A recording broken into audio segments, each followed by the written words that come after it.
Ada Cika.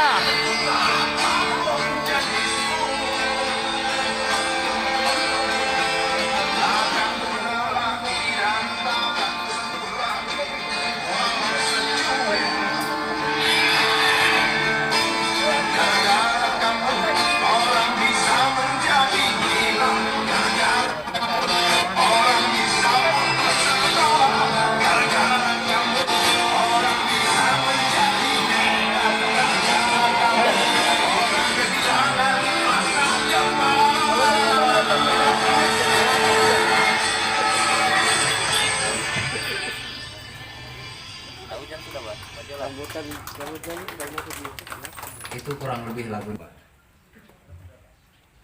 Dari data yang kami himpun, Kalimantan Utara memiliki lebih dari 1.200 jalur tikus yang memungkinkan masuknya narkoba dari wilayah negara tetangga kita. Itu membentang dari mulai Sebatik sampai dengan Malino. Di samping itu, keberadaan pelabuhan rakyat yang tidak resmi dan titik rawan lain yang jumlah mencapai ratusan menjadi jalur lintas peredaran gelap narkoba.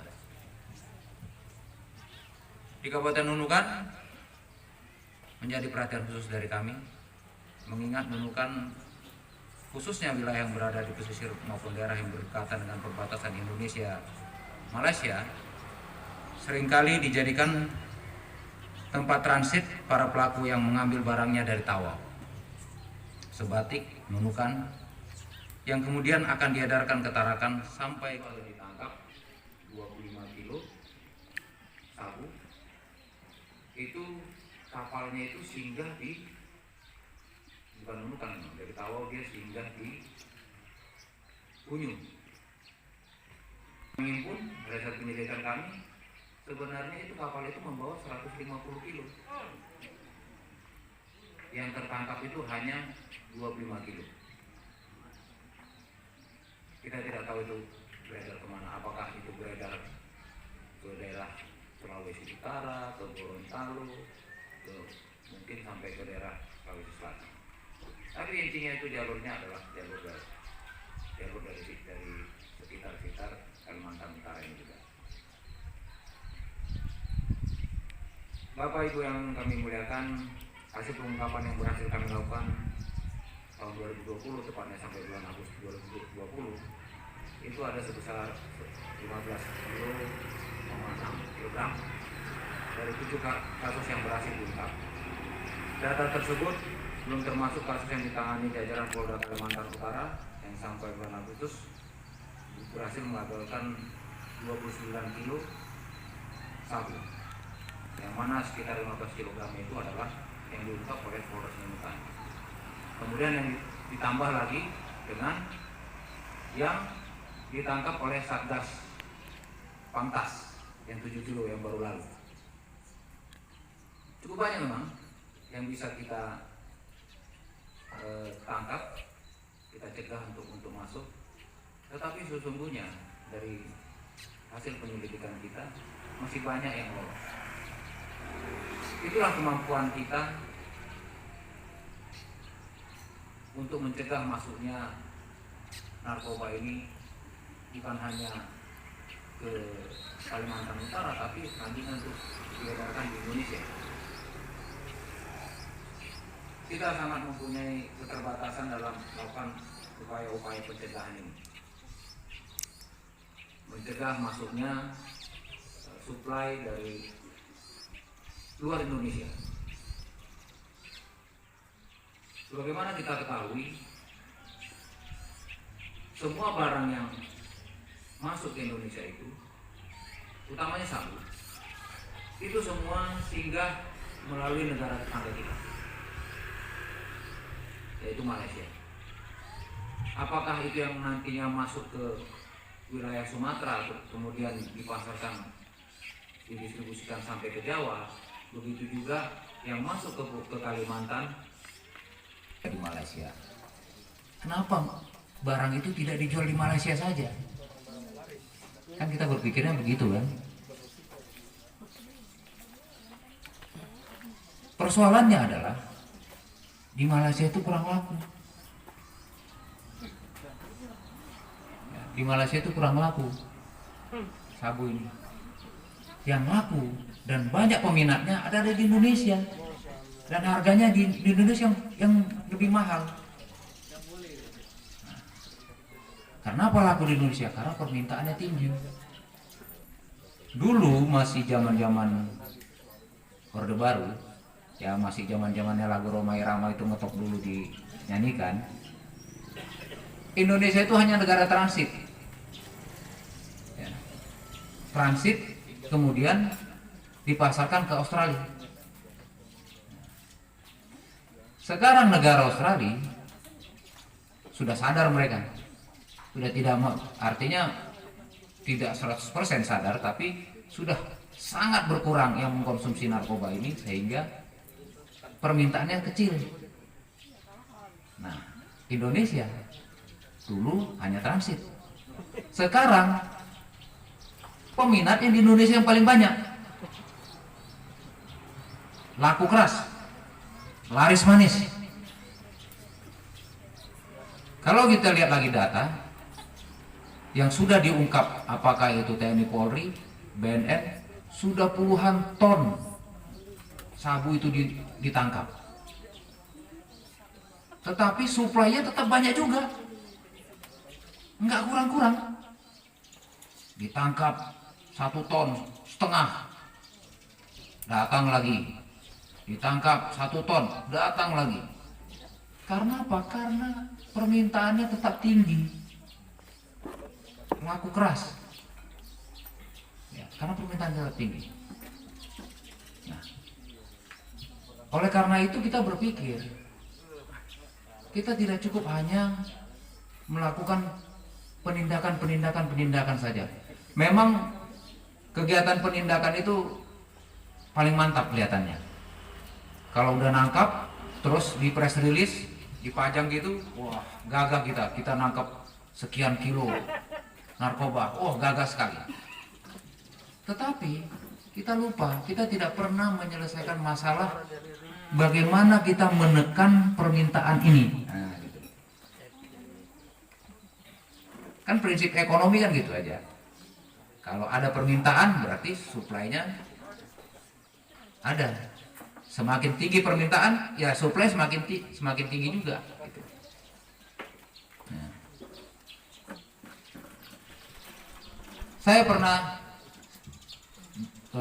melaksanakan tugas pencegahan di Laut Natuna dengan Bea Cukai waktu itu. Saya melihat itu memang laut kita itu luas sekali. Tidak mungkin kita menutup jalur masuk itu dengan sumber daya yang ada sekarang ini dimiliki Indonesia. Ya, tidak mampu memang kita. Ya. Oleh karenanya, kalau kita tidak mampu menutup itu, sekarang pekerjaan kita adalah bagaimana kita menyadarkan masyarakat untuk tidak lagi menjadi pasarnya pengedar narkoba itu. Bersama dan upaya konkret, adanya program Desa Bersinar atau Bersih dari Narkoba merupakan program turunan dari BNN RI yang bekerja sama dengan Kementerian Desa dan Pembangunan Daerah Tertinggal. Dan ini pun sebenarnya sudah dicanangkan dalam Inpres nomor 2 tahun 2020, yaitu tentang Gerakan Aksi Nasional P4GN, pemberantasan, pencegahan, penyalahgunaan dan peredaran gelap narkotika. Di situ disebutkan, memang Kementerian Desa dan Pembangunan Daerah Tertinggal ini menjadi penanggung jawab urusan pembangunan desa bersinar, dengan didukung oleh Kementerian Dalam Negeri. Sesungguhnya teman-teman dari Polri dan TNI pun mereka sudah buat ini sebenarnya, tetapi tidak nyata-nyata mengatakan itu bersih dari narkoba. Ada yang dicanangkan oleh TNI, Kodim itu Desa Tangguh ya, Tangguh, terus kalau Trengginas, pokoknya Desa Tangguh dan Desa Trengginas. Sekarang kalau kita katakan itu desa tangguh atau desa terengginas, kalau di situ masih beredar narkoba, apakah itu bisa kita katakan desa tangguh atau desa terengginas? Kan tidak. Ini sudah dimulai juga oleh teman-teman kita dari TNI Polri.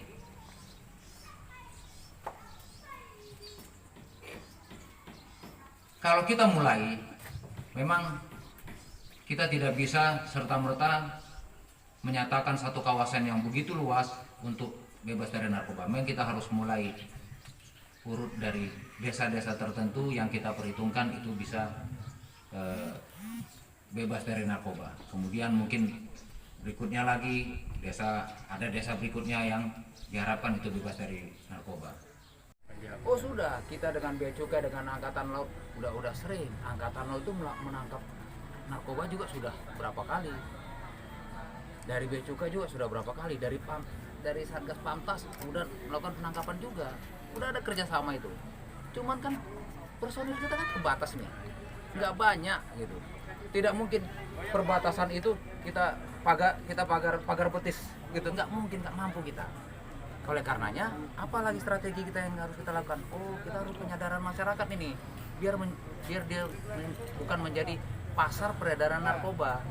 Kalau udah masyarakat itu tidak lagi menjadi pasar peredaran narkoba, siapa yang membeli? Nggak laku gitu aja, udah pikir teori tinggi-tinggi. Simpel saja. Kalau sudah tidak ada yang mau pakai, barang itu tidak laku. Dah. Pak, terakhir Pak, ini BNN Nunukan ini. Jangan terakhir. PN-nya terus bertanya.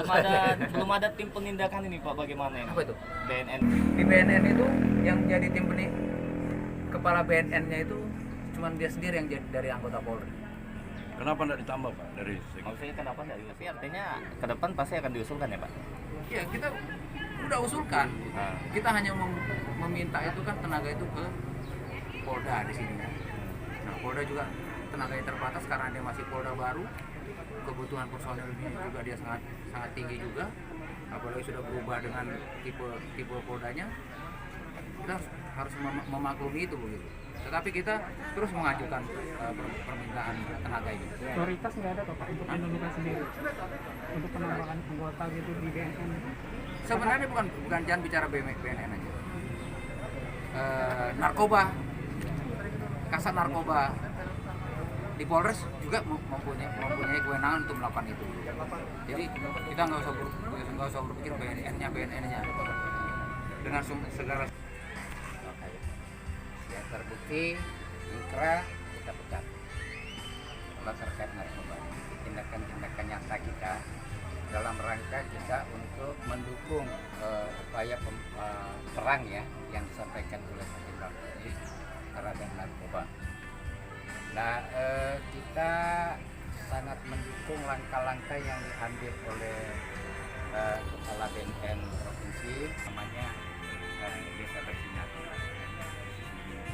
Ini kalau nggak salah saya sudah desa yang kedua ya. Kemarin di Selatik 1, di Pulau Nunukan ini mungkin ke depan saya sudah lama juga bicara dengan Pak. Mungkin kita bertahap kita membentuk nanti juga sebagai desa bersinar di wilayah 3. Ini dalam rangka kita perang ya melawan ini. Ya kita harus berpikir terbalik, apa yang disampaikan beliau saya sangat setuju itu. Kita harus berpikir terbalik bagaimana kita melawan perang, melawan narkoba. Kita tidak kita menyadarkan masyarakat supaya tidak mengkonsumsi. Kalau tidak mengkonsumsi, menurut saya biar sebanyak apapun barangnya tidak ada. Jadi ini yang kita, kalau di lingkup pemerintah kita mendukung langkah-langkah yang dilakukan oleh BNN. Kalau Pemda sendiri bentuk penjagaannya bagaimana Pak? Ya. Untuk penjagaan dari Pemda? Kalau dari Pemda, kalau di lingkup Pemda ya pegawai, kita sudah ada langkah-langkah kerjasama ya dengan BNN, kabupaten. Langkah rehab juga kita lakukan. Bagi pegawai yang terbukti Pak itu kita minta rehab ya tidak terlalu parah, rehab jalan namanya. Kalau rehab yang sudah parah itu kita biasa kirim dulu ya. Tapi itu kita lakukan Pak. Pak, terkait masalah anggaran, informasinya bahwa BNN ini kan kekurangan anggaran. Motivasi Iya, untuk rehabilitasi itu Pak. bantu anggaran Pak. Ya gini, Kalau masalah anggaran mungkin ini kita bicara masalah kewenangannya. Bicara masalah kewenangan aja. Nanti kita di sisi apa? Tapi tadi disampaikan bahwa Pak Kepala Dinas BPND beliau juga sudah diskusi dengan saya. Kalau di desa ini boleh Pak melalui dana desa, kita pakai skema dana desa ya. Itu boleh digunakan untuk pencegahan Pak. Karena ini ada regulasinya di tingkat pusat oleh Kementerian Desa yang digulirkan langsung ke desa. Makanya menurut saya ujung tombak kita desa, menyadarkan masyarakat itu juga ujung tombak jadi desa. Penganggaran juga menurut saya sudah distribusi pemerintah pusat ya, langsung ke desa ya melalui skema dana desa. Menurut saya mungkin program ini sangat baik. Kami kabupaten sangat mengapresiasi langkah-langkah yang sudah kita lakukan. Kami menganggap ini sebagai embrio ya untuk banyaknya desa nanti yang akan kita kembangkan jadi desa bersinar di Kabupaten Nunukan. Untuk saat ini berapa nih Pak yang sudah tercatat yang kena kasus narkoba di AS di Kabupaten Nunukan? Saya kurang hafal jelas ya, puluhan orang. Puluhan orang. Kalau yang dipecat? Oh yang dipecat itu puluhan orang juga. Ya. Kalau yang untuk rehab? Rehab masih 15-an masih.